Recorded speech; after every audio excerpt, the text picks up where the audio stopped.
Hello साथीहरु नमस्ते, म हुँ मनोज खड्का। हजुरहरु हेर्दै हुनुहुन्छ A to Z technology YouTube channel.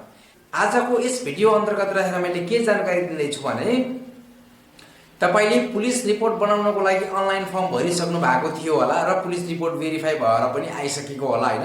यदि त्यो कुरा तपाईलाई आउँदैन भने मेरो च्यानलमा थुप्रो भिडियोहरु छ पुलिस रिपोर्टको बारेमा। मेरो च्यानलमा गएर तपाईले भिडियोहरु हेर्न सक्नुहुन्छ। पुलिस रिपोर्ट भेरिफाई भएर आइसकेपछि हामीले पुलिस रिपोर्टमा स्टैम्प लगाउनु पर्यो या छाप लगाउनु पर्यो। यसको लागि तपाईले अनलाइन एप्लिकेसन भर्नुभयो हैन, 505 रुपैयाँ तपाईले कर पनि तिरिसक्नुभयो र अब एक दिन दुई दिनमा तपाईले चेक गरेर तपाईले यस्तै यो छाप हानेको लेटर तपाईले डाउनलोड गर्न खोज्नुभयो र तपाईले पुलिस रिपोर्टको लागि छापको लागि एप्लाई गर्ने क्रममा तपाईले स्क्रिनशट गर्न बिर्सिनुभयो या तपाईले रेफरेन्स नम्बर बिर्सिनुभयो भने त्यो रेफरेन्स नम्बरलाई हामीले रिकभर कसरी गर्ने, बिर्सेको रेफरेन्स नम्बरलाई हामीले कसरी पत्ता गर्ने त त्यस सम्बन्धी यस भिडियोमा हामीले जानकारी लिनेछौँ। भिडियोलाई कति पनि स्किप नगरिकन हेर्नु होला। एकदमै सजिलो तरिकाले मैले तपाईलाई स्टेप बाइ स्टेप देखाउने छु। तपाईले बिर्सेको रेफरेन्स नम्बरलाई कसरी रिकभर गर्न सक्नुहुन्छ र त्यो रेफरेन्स नम्बर हालेर तपाईले आफ्नो छाप हानेको पुलिस रिपोर्ट कसरी डाउनलोड गर्न सक्नुहुन्छ एकदमै सजिलो मेथडले। ढिलो नगरिकन अब मैले मेरो ल्यापटप स्क्रिनमा तपाईलाई लिन गएँ। तपाईले यही सेम प्रोसेस आफ्नो मोबाइलबाट पनि गर्न सक्नुहुन्छ। मोबाइल यही सेम प्रोसेस तपाईले मोबाइलमा गर्नको लागि मोबाइलको क्रोम ब्राउजरमा तपाईले पुलिस रिपोर्ट सर्च गर्नु होला र दायाँतिर रहेको 3 डटमा क्लिक गरेर डेस्कटप साइडलाई अन गरिदिनु भयो भने अरु मेथड सेम नै हो, तपाईको मोबाइलमा पनि कम्प्युटर फर्मेटमा देखाउने छ। र ढिलो नगरिकन अब जाम हामी बिर्सेको रेफरेन्स नम्बरलाई रिकभर गर्नतर्फ। सो साथीहरु म मेरो ल्यापटप स्क्रिनमा आइसकेको छु हैन। यहाँनिर हेर्न सक्नुहुन्छ मैले मेरो गुगल क्रोममा खोलिसकेको छु हैन। अब यहाँनिर सर्च बक्समा हामीले टाइप गर्नु पर्यो पुलिस रिपोर्ट है। अब मैले यहाँनिर सर्च बक्समा पुलिस रिपोर्ट लेखेर सर्च गरिसकेपछि यहाँनिर हेर्न सक्नुहुन्छ सेकेन्ड या थर्डमा आउला तपाईको हैन department of consular service Nepal भनेको छ। यसमा क्लिक गर्नु पर्यो हैन। यसमा क्लिक गर्नु होला। त्यसपछि यहाँनिर दुईवटा अप्सन आउँछ हामीसँग। एउटा पेमेन्ट भेरिफिकेसन अप्सन छ भने एउटा डाउनलोडको अप्सन दिएको छ हैन। जस्तै यो पेमेन्ट भेरिफिकेसनमा मैले क्लिक गरेँ। यहाँनिर के भनेको छ भने रेफरेन्स नम्बर राख्नु भनेको छ र डिस्प्याच नम्बर राख्नु भनेको छ अनि सबमिट गरिदिनु। रेफरेन्स नम्बर र डिस्प्याच नम्बर राखेर हामीले यहाँनिर सबमिट गरिदियौँ भने पनि यहाँनिर हामीले गरेको पेमेन्टहरुको इन्फर्मेसन यहाँनिर सो हुन्छ। र म ब्याक गएँ र अब हामीले पुलिस रिपोर्टमा छाप हानेको डाउनलोड गर्नु छ हैन। छाप हानिसकेको डाउनलोड गर्नु छ। त्यसको लागि कहाँ जानु पर्यो, हामीले डाउनलोडमा क्लिक गर्नु पर्यो। डाउनलोडमा क्लिक गरिसकेपछि यहाँनिर रेफरेन्स नम्बर र डिस्प्याच नम्बर भनेको छ।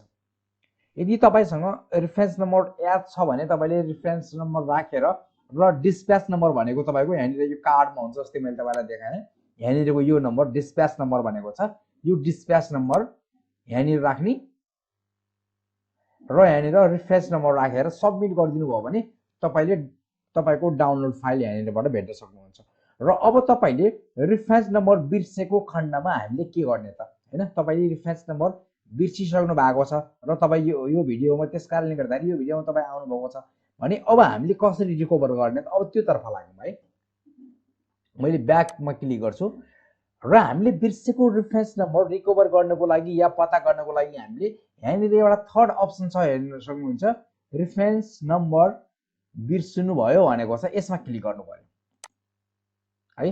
तपाईको रेफरेन्स नम्बर बिर्सिसक्नु भएको छ भने तपाईले अब यहाँनिर के राख्नु पर्यो, डिस्प्याच नम्बर राख्नु पर्यो। यानी कि यो नम्बर डिस्प्याच नम्बर है, यो डिस्प्याच नम्बर यहाँनिर राख्नु पर्यो। मैले यहाँनिर त्यो डिस्प्याच नम्बरलाई यहाँनिर राखेँ र अब यहाँनिर डेट अफ बर्थ राख्नु पर्यो है।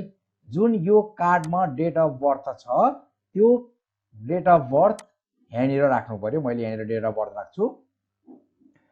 यहाँनिर इयर मन्थ र डेट राख्नुपर्ने हुन्छ है। मैले यहाँनिर डेट अफ बर्थ राखेँ। अब मैले सबमिटमा क्लिक गर्छु।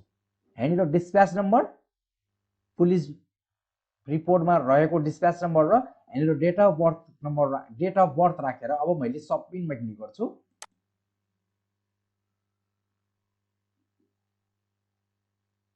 सबमिटमा क्लिक गरिसकेपछि यहाँनिर भनेको छ हेर्न सक्नुहुन्छ डेट अफ बर्थ यो हो, नेम यो हो र रेफरेन्स नम्बर यो हो, डिस्प्याच नम्बर यो हो भनेको छ है। अब यो नम्बरलाई तपाईले यहाँनिरबाट कपी गर्नुहोस् या कुनै पेनले तपाईले सार्नुहोस् है। यो नम्बरलाई मैले कपी गरेँ, डिस्प्याच नम्बर कपी गरेँ। अब म फेरि ब्याक जान्छु। अब मैले डाउनलोड यो अप्सनमा क्लिक गर्छु यहाँनिर। अब मैले यहाँनिर त्यो त्यहाँबाट कपी गरेको नम्बरलाई मैले यहाँनिर पेस्ट गरेँ र अब मैले यहाँनिर डिस्प्याच नम्बर राख्छु। जुन नम्बर यो छ यो डिस्प्याच नम्बरलाई मैले यहाँनिर राख्छु र त्यहाँबाट पत्ता गरेको रेफरेन्स नम्बरलाई यहाँ राख्छु र अब मैले सबमिटमा क्लिक गर्छु। अब हेर्न सक्नुहुन्छ यहाँनिर success your document processing is complete भनेको छ हैन, प्लिज डाउनलोड भनेको छ। अब यहाँनिर हेर्न सक्नुहुन्छ एउटा यो डाउनलोड अप्सन हुन्छ है। यहाँनिर हेर्न सक्नुहुन्छ यो डाउनलोड भनेको छ, यो अप्सनमा हामीले क्लिक गर्नु पर्यो है। डाउनलोड अप्सनमा क्लिक गर्नु होला। यसमा यो मेरो फाइल डाउनलोड कम्प्लिट भइसक्यो।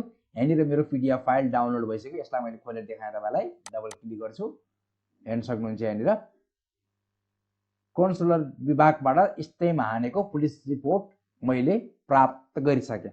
यो तरिकाले तपाईले बिर्सेको रेफरेन्स नम्बरलाई पत्ता गरेर आफ्नो पुलिस रिपोर्ट डाउनलोड गर्न सक्नुहुनेछ। मेरो भिडियो के कस्तो लाग्यो, यस्तै इन्फर्मेटिभ भिडियोहरू मैले सधैँ मेरो च्यानलमा अपलोड गर्ने गरेको हुन्छु र तपाईलाई कुनै चिजको इन्फर्मेसनको बारेमा सोध्नु छ भने तपाईले कुनै पनि भिडियोको कमेन्ट सेक्सनमा गएर तपाईले कमेन्ट गर्न सक्नुहुन्छ। त्यसको रिप्लाई मैले अवश्य दिने कोसिस गर्नेछु। सो यति भन्दै म यस भिडियोबाट बिदा हुन्छु। हवस् त, जय नेपाल।